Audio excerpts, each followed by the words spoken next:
it's been about 6 years that this phrase has been weaving itself into the tapestry of our hearts.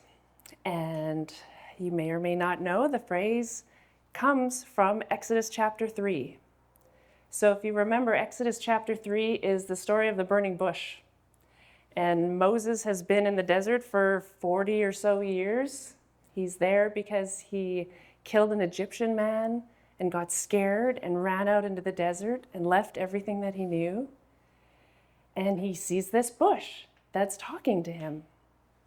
And he goes and talks to this bush, and this bush tells him, you need to go back to Pharaoh, and you need to tell Pharaoh to release all the Hebrew slaves. And that's like maybe 1 million people. This is the entire foundation of Pharaoh's economic empire.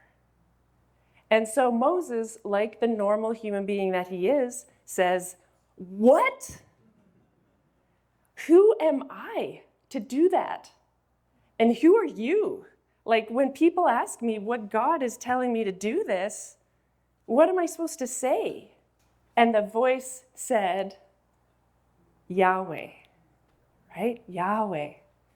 And Yahweh is a Hebrew verb, so it's this action word, and it means to be, but not like an existential to be like we think of. It's this to be, but it's got this sense of presence, like solidarity. I'm with you.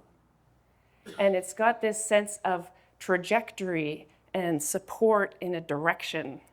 I am for you.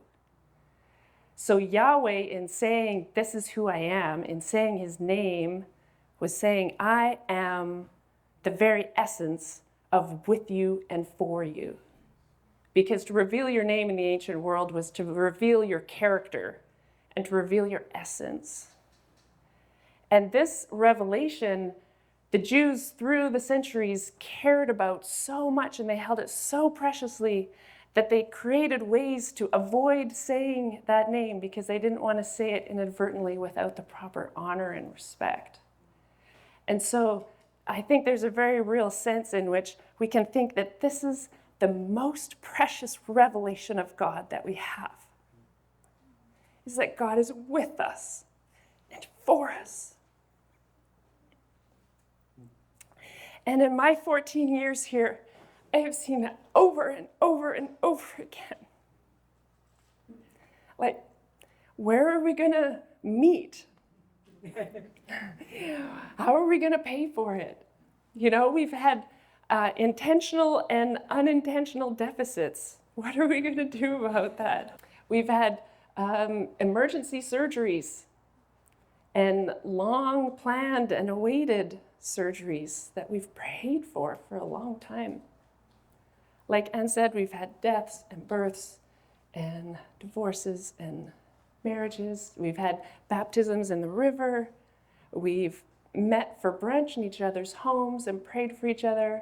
Our kids have grown up in the Hardy home and in the Hubbard home and in the home of Jamie and Christian. And last Easter, I experienced this in a very precious way when on Easter Saturday, I got keys to my new home, but I had to move suddenly at the very last minute, and I sent around an email. And 2 days later, on Easter Monday, 18 of you showed up to help me move. God is with us and for us through each other. His faithfulness is revealed through the faithfulness that we have for each other. And I'm struck this morning watching all of this, that in the Gospel of John, the Last Supper, one of the last things that Jesus says to his disciples is, I give you a new commandment, a new one that's just as important as the other ones. Oh, I give you a new commandment to love one another, and this is how everyone will know that you're my disciples, is by loving one another. God is faithful. He's so faithful.